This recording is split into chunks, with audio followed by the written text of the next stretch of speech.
नूर आपी आवारा हैं और आवारा ही रही। एक लफ्ज मुंह से निकालो ना तो जबान खींच लूंगी तुम्हारी। खींच लें आप जबान। जबान खींचने से ना सच्चाई नहीं बदलेगी। चल क्या रहा है तुम्हारे दिमाग में? हाँ, क्यों तुम नूर की इतनी शदीद मुखालिफ हो?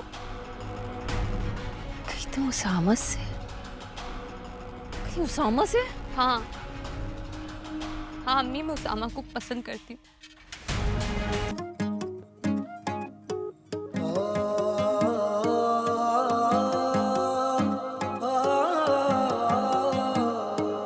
हमारा दिमाग दिन ब दिन खराब होता जा रहा है। क्यों कर रही हो तुम ये सब? क्यों मुझे शर्मिंदा करने पर तुली हुई हो? मैंने ऐसा क्या कर दिया अम्मी? और आप क्यों सुनती रही खाला की बातें? तुम्हारी वजह से, तुम्हारी बातों की वजह से। खुदा के लिए इरम, मेरी बहन के सामने मेरा सर मत झुकाओ। आप तो हमेशा उनके सामने झुकी रही हैं और उन्हें तो आदत है आपको नीचा दिखाने की। बकवास मत करो। मेरी बकवास बंद करवाने से सच्चाई नहीं बदलेगी। उन्होंने अपनी बेटी को सिवाय लड़के फंसाने के कुछ नहीं सिखाया है, इसलिए ना उन्हें किसी और की तारीफ सुन के आग लग जाती है। दिमाग तो खराब नहीं हो गया तुम्हारा? होश में हो तुम? मैं ना अपने पूरे होशो आवाज में हूँ और जो कह रही हूँ ना वो हकीकत है। अब्बू भी यही कहते थे। अब्बू की ना एक एक बात सच थी। नूर आपी आवारा हैं और आवारा ही रही। एक लफ्ज मुंह से निकालो ना तो जबान खींच लूंगी तुम्हारी। खींच लें आप जबान। जबान खींचने से ना सच्चाई नहीं बदलेगी। चल क्या रहा है तुम्हारे दिमाग में? हाँ, क्यों तुम नूर की इतनी शदीद मुखालिफ हो?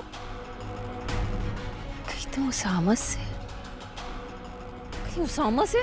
हाँ हाँ अम्मी, मैं उसामा को पसंद करती हूँ।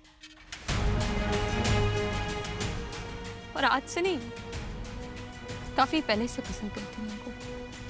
लेकिन क्या ही फर्क पड़ता है, क्योंकि आपकी चहेती नूर ने ना फवाद भाई की तरह मुझसे उसामा भी छीन लिया है। वो है ही ऐसी, एक हाथ में फवाद भाई तो दूसरे हाथ में उसामा।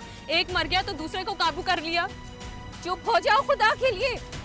कब से चुप थी मैं अम्मी? आपने मजबूर किया है मुझे, वरना मैं अपनी फीलिंग्स, अपनी ख्वाहिश दिल में छुपाकर अपनी जिंदगी जी रही थी। उसामा की शादी नूर से नहीं होती तो अलिशबा से होती। तुम्हारा उसका तो जोड़ था ही नहीं। फिर क्यों नूर से इतनी नफरत है तुम्हें? क्यों उस पे इतने इल्जामात लगा रही हो? क्योंकि वो नफरत के ही काबिल है। आपको क्या लगता है नूर आपी दूध की धुली है? उन्होंने फवाद भाई को काबू करके रखा हुआ था और अब उसामा को। उसामा ने खुद नूर की मर्जी के खिलाफ जाकर उससे शादी की, क्योंकि वो उसकी तकलीफ का जिम्मेदार खुद को समझता है। वो तो हमारी तकलीफ का जिम्मेदार भी खुद को समझते हैं। नूर आपी का नुकसान ज्यादा है या हमारा? तो फिर अजाला उनसे शादी करके ही क्यों किया गया? वो मुझसे भी तो शादी कर सकते थे ना अम्मी। लेकिन नहीं, क्योंकि उन दोनों का चक्कर जो चल रहा था